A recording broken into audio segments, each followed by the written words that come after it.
தமிழ்நாடு போராடும், தமிழ்நாடு வெல்லும். எதுல போராடி, எதுக்காக போராடி, எதுக்காக வெல்லுது? சும்மா சொல்ல வேண்டியதான். தேர்தல் வரும்போது ஒரு பாசம், ஒரு வேஷம் போட்டு நடிப்பாங்க பாருங்க. அன்னைக்கு அவரை வச்சிருந்தாரு, இன்னைக்கு இவளை யார் வச்சிருக்கா? அந்த கதையை நடந்துகிட்டு இருக்குது. நீ மெதுவா இந்திக்காரனை திணிச்சு, மெதுவா இந்திய திணிச்சு, இது இந்தி பேசுற இன்னொரு மாநிலமா அபகரிச்சுட்டு இருக்க. ஏற்கனவே தெலுங்கு பேச மக்களுடைய இன்னொரு மாநிலமா இருக்குது. அது தெலுங்கானா, ஆந்திரா, தெலுங்கானா, இது தமிழானா. ஏன்னா என் பிள்ளைகளை கடத்தி போய் பாலியல் வன்புணர்வு கொண்டுட்டு போறான். அவனை யாருன்னா தெரியுமா உனக்கு? ஏன்னா ஒன்று எந்த எதுவுமே இல்லை. இப்போ ஓட்டுரிமை கொடுக்க கூடாது. நாங்க இருக்கிற வரை அது நடக்காது. 156 லட்சம் கோடி கடன் வாங்கி வச்சிருக்கு இந்தியா. கடங்காரப்ப நாடுது. இது வாழுதுன்னு சொன்னா காதுல நீ கேட்டுட்டு சுத்தி தர நீ பைத்தியக்கார மாதிரி. திமுக வந்துடவே கூடாதுன்னு நினைச்சு அதிமுக போட்டாங்க. மறுபடியும் இன்னொரு தடவை அதிமுக வந்துடவே கூடாதுன்னு நினைச்சு திமுக போடுறான். பிசாச விவாகரத்து பண்ணிட்டு பேய ஒரு 5 வருஷம் கல்யாணம் பண்றான். ஐயோ அப்படின்னு பேய விவாகரத்து பண்ணிட்டு மறுபடியும் பிசாச கல்யாணம் பண்றான். இது நான் என் நாடு என் தேசம் இருக்கேன். அவனுக்கு சந்தையா இருக்கு. எப்படி இருக்கு? அவன் சொல்றான் ரஷ்யாவோட வர்த்தக ஒப்பந்தம் போடாதுன்னு. நீ யாருடா? இந்திரா காந்தியா இருந்தா நீ சொல்லிருப்பியா? சொல்லுங்க. அந்த நாட்டுல போய் பேசிட்டு வந்தது, அமெரிக்கால போய் பேசிட்டு வந்தது. நீ என் நாட்டு பாதுகாப்புல நீ தலையிடாதேன்ட்டு. தமிழகத்தை மீட்போம்னா யார்கிட்ட அடமானம் வச்சிருக்கீங்களா? மீட்போம்னா யார்கிட்ட இருக்கு அடமானமா? மீட்க இவனால மீட்காம என்ன பண்ணிட்டு சொல்லுங்க. இங்க வருங்க. சும்மா ஏதாவது தெரியுதுன்ற வசனமா சொல்ல வேண்டியதா? இல்லம் தேடி வீடு தேடி அரசு, ஓரணியில் திரளுவோம். ஓரணியில் எதுக்கு திரளணும்? ஜிஎஸ்டி எதிர்த்து போராடவா? இல்ல நீட்டு தேர்வை ரத்து பண்ணவா? இல்ல காவிரி நதிநீர் உரிமையை பெறவா? இல்ல கச்சத்தீவை மீட்கிறதுக்கு ஓரணியில் திரண்டு போராட போறோமா? தமிழ்நாடு போராடும், தமிழ்நாடு வெல்லும். எதுல போராடி, எதுக்காக போராடி, எதுக்காக வெல்லுது? தொகுதி சீரமைப்பு. தமிழ்நாட்டுல தொகுதியை சீரமைக்கிறேன்னு நாசம் பண்ணதே ஐயா கருணாநிதி. எந்த சமூகத்துக்கும் ஒரே இடத்துல குவிந்து வாக்கு இருக்க கூடாதுன்னு பிரிச்சு சுக்கா போயிட்டு, உங்களுக்கு தெரியாதா?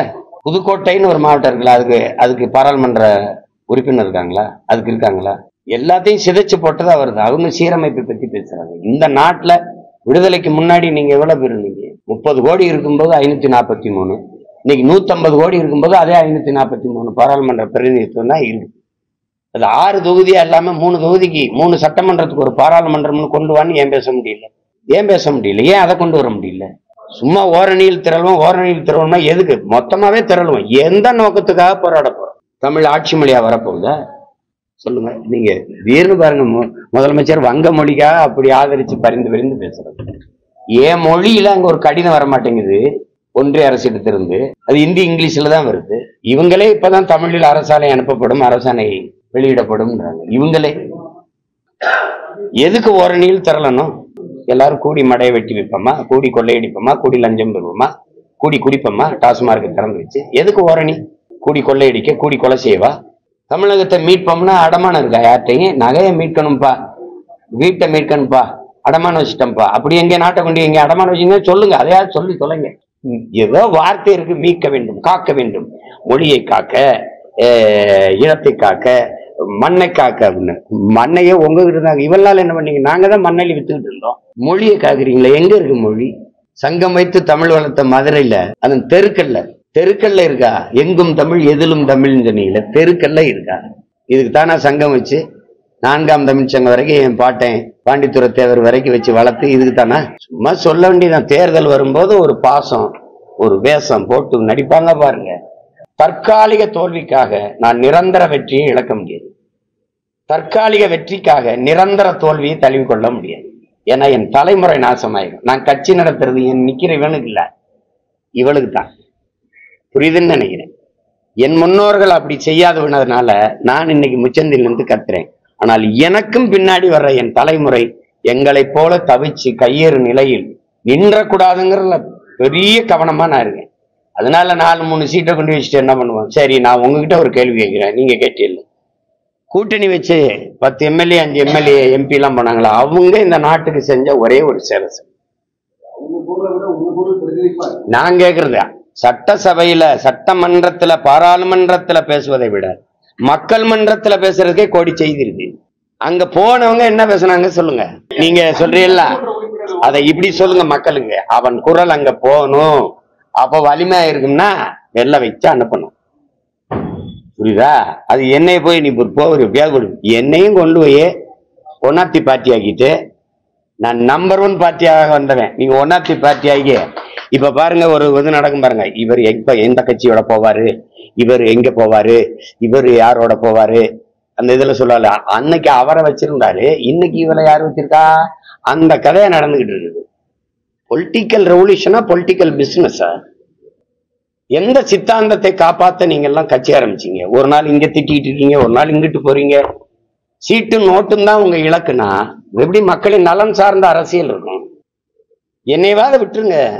என்னை எதுக்கு போய் யார் அடிச்சாலும் தாங்கிறதுக்கு ஒருத்தர் வேணும்ல, அதுக்கு என்னையவாத விட்டுருவீங்க. என்ன சேர்ப்பாங்க? இவங்களுக்கு அதை பற்றி கவலை இல்லை. வட இந்தியர்கள் வருவதில் என்ன தவறுன்னு ஐயா வேலுமணி சொல்றாப்புல, அது கொடுக்கறது ஒன்றும் தப்பு இல்லைன்றாரு. திமுக அதை பத்தி பேசாது. திமுக வட இந்தியர்களின் வாக்கை வாங்கிறதுக்கு என்ன செய்ய வேண்டும்னு சொல்லி எழுதிட்டு பேசிக்கிட்டு சிந்திச்சுட்டு இருக்காங்க. அவங்க கேட்க மாட்டாங்க. திராவிடர்கள் யாருன்னு உங்களுக்கு தெரியும். அவன் போக சொல்ல மாட்டான். இது என் நாடு என் நிலம்னு அவன் பேச மாட்டான். என் மொழி என் மக்கள்னு பேச மாட்டான். என் நிலம் என் வளம்னு அவர்கள் பேச மாட்டார்கள். பன்னெடுங்காலமாக வலிதாங்கி அடிதாங்கி வலிதாங்கி வந்த இனத்தின் பிள்ளைகள் எங்களுக்கு தான் தெரியும். இந்த தலைமுறை பிள்ளைகளுக்கு இமய வரை இருந்த நான் எப்படி இங்க காலடியில கொடுக்கணும்? நான் இருந்தேன்னு சொல்றது பெருமைக்கு. அரசியல் அறிவாசான அம்பேத்கரே சொல்றாரு. அதை மறுக்கிறீங்களா? தெற்காசிய முழுமைக்கும் பரவி வாழ்ந்தவன் தமிழன் தான் என்று ஹார்வர்ட் பல்கலைக்கழக பேராசிரியர் டோனி ஜோசப், ரிச்சர்ட் மார்டனும் ஆய்வு கட்டுரையை எழுதி வெளியிட்டு இருக்காங்களே, அதை யாராவது மறுக்கிறீங்களா? இமயத்தில் கொடியை நட்டான் இமயவரம்பன் நெடுஞ்சேரல், அதனா ஊரா நாட்டில் போய் என் பாட்டை நட்டானா? அப்ப இவ்வளவு தூரம் பரவி இருந்த தமிழன் காலடியில குறுக்க காரணம் இந்த பண்பாட்டு படையெடுப்பு. இந்த படையெடுப்பு தான். நீ மெதுவா இந்திக்காரனை திணிச்சு, மெதுவா இந்திய திணிச்சு, இது இந்தி பேசுற இன்னொரு மாநிலமா அபகரிச்சுட்டு இருக்க. ஏற்கனவே தெலுங்கு பேச மக்களுடைய இன்னொரு மாநிலமா இருக்குது. அது தெலுங்கானா, ஆந்திரா, தெலுங்கானா, இது தமிழானா.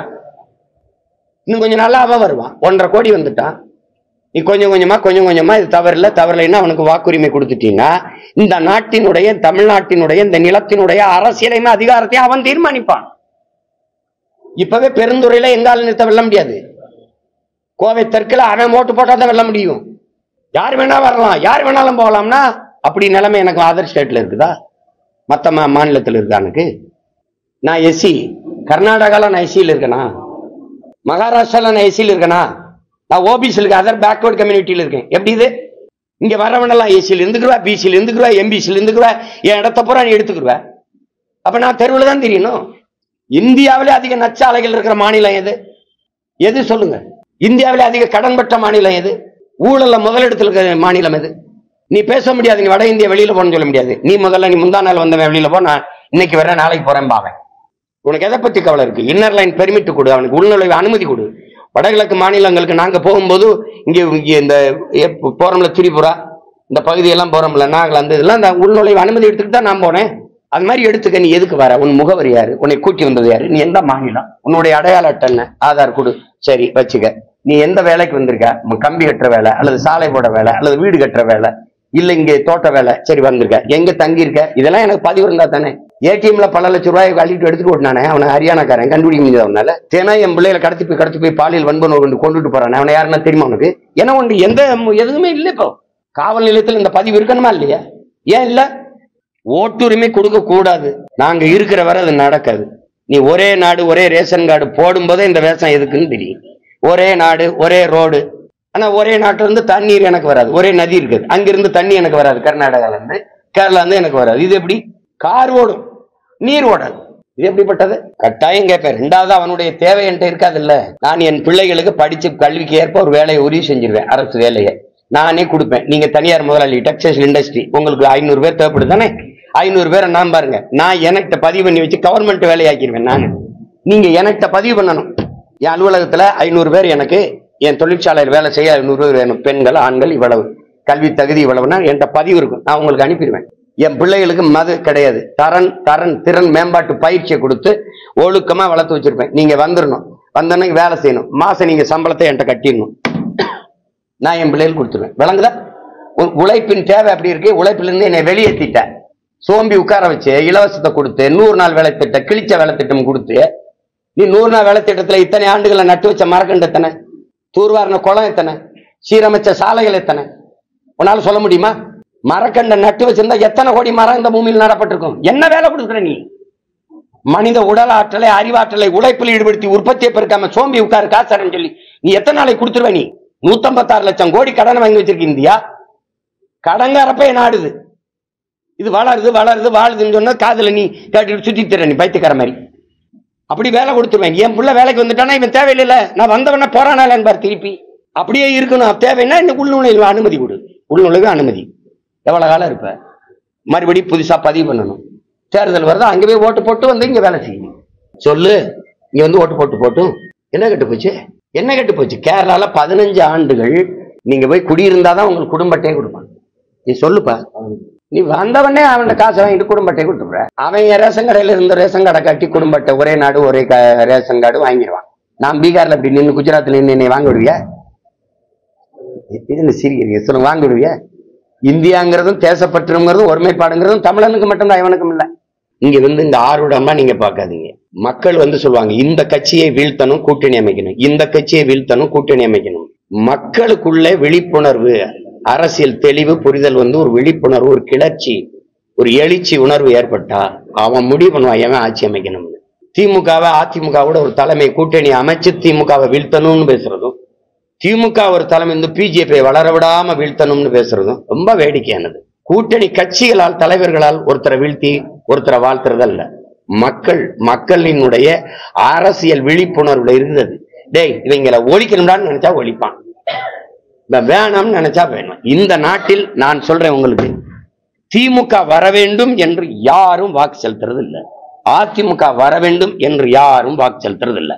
திமுக வந்துடவே கூடாதுன்னு நினைச்சு அதிமுக போடுறாங்க. மறுபடியும் இன்னொரு தடவை அதிமுக வந்துடவே கூடாதுன்னு நினைச்சு திமுக போடுறாங்க. பிசாச விவாகரத்து பண்ணிட்டு பேய ஒரு 5 வருஷம் கல்யாணம் பண்றான். ஐயோ அப்படின்னு பேய விவாகரத்து பண்ணிட்டு மறுபடியும் பிசாச கல்யாணம் பண்றான். ஒரு குற்றம் பண்ணிடுறான் ஒருத்தன், மன்னருக்கு முன்னாடி போய் நிறுத்திடுறாங்க. இந்த தண்டனை 50 சவுக்கடி இல்லைன்னா 100 மிளகாய் சாப்பிடணும். அவன் என்ன சொல்றான்? சவுக்கடி ரொம்ப கடுமையா இருக்கு, நான் மிளகாய் சாப்பிடுறேன் மன்னரேன்றான். சாப்பிடுறான்னா 10 மிளகாய்க்கு மேல கடிக்க முடியல, நாக்கு எரியுது, கண்ணில் தண்ணி கொடுத்து தாங்க முடியல. நான் சவுக்கடியே வாங்கிக்கிறேன், சரி நடக்கட்டும் அப்படின்றாரு. சவுக்கடி வாங்குறான், 10 அடிக்கு மேல வாங்க முடியல சார், பிஞ்சு ரத்தமா ஓடுது. மண்ணா என்னால முடியல, நான் மறுபடியும் மிளகாயே சாப்பிடுறேன். 5 வருஷத்துக்கு ஒரு தடவை மிளகாய் கடி, 5 வருஷத்துக்கு ஒரு தடவை சவுக்கடி. இதான் என் இனத்துக்கு கிடைச்சிருக்கிற. புரியுதா உங்களுக்கு? இதுல மாறணும்னா திமுகங்கிறது ஒரு தீய ஆட்சி ஒத்துக்குருவோம், ஒழிக்கணும். யார வச்சுன்னு சொல்லுங்க. தீமையை எப்படி தீமையை வச்சு ஒழிப்பீங்க? நபிகளார்ட்ட போய் தீமையை எப்படி ஒழிப்பீங்கன்னு கேட்கும்போது நபிகள் நாயகம் அலைஹிஸ்ஸலாம் அவர்கள் சொன்னது, நபி தீமையை நன்மையை வச்சுதாண்டா ஒழிப்பேன், நேர்மையை வச்சுதாண்டா ஒழிப்பேன். திமுகவை அதிமுக வச்சு எப்படி ஒழிப்பீங்க? அப்புறம் இந்த தீமையை எந்த தீமையை வச்சு ஒழிப்பீங்க? நெருப்பை வச்சு எப்படி அனுப்பீங்க? ஒரு தண்ணி வேணும்ல, அது யாரு? அது அப்பப்ப கிளம்பும். அதெல்லாம் நீங்க பொருட்படுங்க. இங்க வந்துங்க, ஒருத்தர் வரும்போது நீங்க ஒரு நேர்காணலுக்கு வர்றீங்க, ஒரு தேர்வுக்கு வர்றீங்க. வரும்போது அது இன்டர்வியூன்னு சொல்றோம்ல, வர்றீங்க. வரும்போது இன்னார் மகன் நான் இன்னாரு சொல்லி அனுப்பியிருக்கிறாரு அப்படின்னா உங்களுக்கு ஒரு முன்னாடி உட்கார வச்சு நேரம் கொடுப்பாங்க, கேட்கலாம். அவ்வளவுதான். என்ன பதில் சொல்றீங்க, என்ன கருத்து எடுத்துக்கிறீங்க, அதை வச்சுதான் அவங்க வெற்றி இருக்குது. இப்போ ஒரு திரைப்புகழ் வந்து படக்குன்னு எங்களை போல பிள்ளைகளுக்கு இல்லாத ஒரு என்ன சொல்றது, ஒரு வெளிச்சம் இருக்குது, டக்குன்னு வெளிச்சம் இருக்குது. தொலைக்காட்சியில எங்களை காட்டுறதை விட அவங்களை காட்டுறது அதிகம் இருக்கு. உங்களுக்கு தரவரிசையில அவரை பற்றி செய்தியை போட்டா பார்வையாளர்கள் நீங்க நினைக்கிறீங்க, இது தவறு இல்லை. ஆனால் அவர் என்ன தத்துவத்தை வச்சு எந்த பிரச்சனைகளுக்கு மக்களுக்காக நின்று எவ்வளவு தூரம் யாரா இருந்தாலும் நின்று போராடுறத வச்சுதான் அரசியல் எதிர்காலம் இருக்கு. அப்படிதான் எங்க ஐயா விஜயகாந்த் வரும்போது இல்லாத எழுச்சியா? அம்மையார் பிரேமலதா சொல்ற 25 லட்சம் பேர் கூடாங்கல்ல சொல்றாங்களோ. தொடர்ந்து அவரால் போக முடியாம எங்க கூட்டணிக்குள்ள போனாரோ அப்ப அந்த வாக்கு விழுக்காடு 10.5 வச்சிருந்தவர் சரச்சரன்னு சரிஞ்சிட்டு. அண்ணன் கமலஹாசன் வரும்போது என்ன நடந்தது? யாராவது நான் போட்டியிடுறேன்னா சொன்னீங்களா? திமுக அதிமுக மக்கள் நீதி மையம், திமுக அதிமுக மக்கள் நீதி மையம். அமமுகவை கூட சொன்னீங்க, என்னை அறமுக கூட முக்கல. என்னை சீமான் நாம் தமிழர் கட்சி போட்டியிடுதுன்னு கூட சொல்லல. ஏன்னா காட்டுட்டா உங்களுக்கு, காட்டுட்டா பத்திரிகையில தொலைக்காட்சியில மற்றும் பலர்ல தான் நான் இருந்தேன். மற்றவையில தான் ரொம்ப நாள் இருந்தோம். அதுலதான் எங்களை வச்சிருப்பாங்க. இப்பவும் கூட அதுதான். அதனால வர்றது பிரச்சனை இல்லை. வந்து எந்த கோட்பாட்டுக்காக வர்றீங்க? மாற்று. எந்த கட்சி ஆட்சியிலிருந்து மாற்று. கொள்கை எந்த கொள்கையிலிருந்து மாறுபட்ட கொள்கை. திருப்பி அதே பெரியார், திருப்பி அதே அண்ணா வழின்னா திமுகவை வீழ்த்தணும். அண்ணா வழியில போய் அண்ணா வழியில தான் முன்னாடி ஒருத்தர் போயிட்டு இருக்காரு 60 வருஷமா, அவருக்கு பின்னாடி போய் எப்படி வீழ்த்த முடியும்? வேற கொள்கையை வச்சு அவருக்கு முன்னாடி போனாதான் அவரோட கண்ட ஓட்டு வீழ்த்த முடியும். அண்ணா வழியில் அரசியல்னா ஐயா ஸ்டாலின் என்ன வழியில போயிட்டு இருக்காரு சொல்லுங்கப்பா. எடப்பாடி ஐயா என்ன வழியில போறாரு? அவங்க எல்லாம் அண்ணா வழியில் போறாங்க, நான் எங்க அண்ணன் வழியில போறேன். எங்களுக்கு எங்கள் தலைவன் புரவாகரன், அவன் மொழிதான் கீதை, அவன் வழிதான் பாதை. நான் வரவேற்கிறேன், போடட்டும். அப்போது எங்களுக்கு அறிவு வருதான்னு பார்ப்போம். அவன் சொல்றான் இந்தியாவின் சந்தையை கைப்பற்றிட்டோம்னு. இது நான் என் நாடு என் தேசம் இருக்கேன், அவனுக்கு சந்தையா இருக்கு. எப்படி இருக்கு? அவன் சொல்றான் ரஷ்யாவோட வர்த்தக ஒப்பந்தம் போடாதுன்னு. நீ யாருடா? இந்திரா காந்தியா இருந்தா நீ சொல்லியிருப்பியா? சொல்லுங்க. அந்த நாட்டுல போய் பேசிட்டு வந்தது, அமெரிக்கால போய் பேசிட்டு வந்தது. நீ என் நாட்டு பாதுகாப்புல நீ தலையிடாதேன்ட்டு. அந்த மாதிரி தலைவர்கள் இப்ப உண்டா? நீ என்னைக்கு தனியார் மயம், தாராளமயம், உலகமயம், பிரைவேட்டைசேஷன், லிபரலைசேஷன், குளோபலைசேஷனை ஏத்துக்கிட்டு கையெழுத்து போட்டியோ அன்னைக்கு முடிஞ்சிட்டது. வேர்ல்டு ட்ரேட் ஆர்கனைசேஷன் அவை உலக வர்த்தக அமைப்பு என்ன சொல்லுதோ அதை நீ கேட்கிற ஆளா ஆயிட்ட.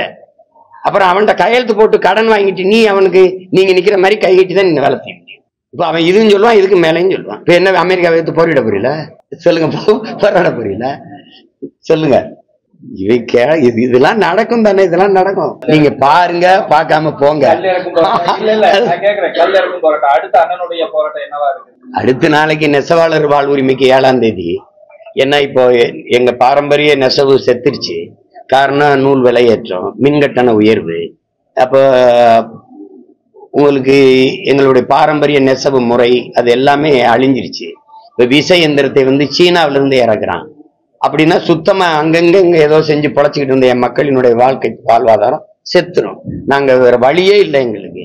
அதுல சொத்து வரி ஏற்றம், மின் வரி ஏற்றம், மின்சார கட்டண உயர்வுலாம் ஏற்கனவே எங்க மக்களை கடனாளிகளாக்கி மிகப்பெரிய துயரத்தை தள்ளிருச்சு. இப்ப இந்த நிலையில அவங்க யாருமே இல்லை. இப்போ பேசணும். இப்ப அது அருப்புக்கோட்டையில 7ஆம் தேதி, அப்புறம் 10ஆம் தேதி துப்புரவு பணியாளர்கள் உண்ணாவிரதம் இருக்காம பாருங்க. அவன் என் கூட உங்க கூட நான் போராடுறேன், நீ என் கூட நில்லுன்ட்டு 10ஆம் தேதி ஏன்னா தொடர் போராட்டமா இருக்கிறதுனால அவங்க போராட்டத்துல பங்கேற்க முடியல. 10ஆம் தேதி அவங்களுக்காக போராடுறேன். அதுக்கப்புறம் 17ஆம் தேதி என்னுடைய வரலாற்று, என்னுடைய பாட்டனுடைய கோனேரிக்கோன் கோட்டையை நீ மராட்டிய மன்னர்களின் படைத்தளம்னு நீ சொல்லி அறிவிப்ப, மராட்டிய கோட்டைன்னு எப்படி சொல்லுவேன்னு கோனேரிக்கோன் கோட்டை மீட்பு போராட்டம்னு வச்சிருக்காது. போராடும் என்ன யுனெஸ்கோ சொல்லிட்டு அவன் கோட்டையாயிருமா என்ன? 300 ஆண்டுகள் எங்க பாட்டன் ஆனந்த கோனும், அவன் மகன் கிருஷ்ண கோனும், அவன் மகன் கோனேரி கோனும் ஆண்டுதான். இதுல கொடுமை என்னன்னு பாத்தீங்கன்னா, அதே கோட்டைக்கு பக்கத்துல ஒரு குப்பம் இருக்கு. அதுக்கு பேர் என்ன தெரியுமா? கோனேரி குப்பம். கோட்டைக்கு பேரு மராட்டியன் கோட்டை. தேசிங்கராஜா கோட்டைன்னு ரொம்ப நாள் சொல்லிட்டு இருந்தான். அதுக்கு போய் ஒரு சண்டையை போட்டேன், அப்புறம் அதை விட்டான். இப்ப திடீர்னு மராட்டிய மன்னன் கோட்டைன்னு இருக்கான். இப்போ ஒண்ணு போய் போடணும். மான தமிழ் மண்ணில் மராட்டியன் கோட்டையா போட்டாதான் செட்டில் ஆகும். அதுக்கப்புறம் உங்களுக்கு தெரியும், இது மரங்களின் மாநாடு நடக்குது. தொடர்ச்சியா வேலை. இடையில அந்த டிஎன்பிசி எழுதி 13 லட்சம் பேர் வெளியே நிற்கிறான்ல, அவனுக்கு வேலை வாய்ப்புக்கு ஒரு போராட்டம். எங்களுக்கு இது தவிர வேற வேலை என்ன இருக்கு? நாங்க ரோடு ஷோ நடத்த முடியாதுல்ல, ரோடு ஷோ நடத்த முடியாது. அப்புறம் நின்றுக்கிட்டு ஊர் ஊரா போய் மக்கள் பேர் நடை போகிற மக்களை சந்திக்க போறாரு. ரொம்ப மகிழ்ச்சி.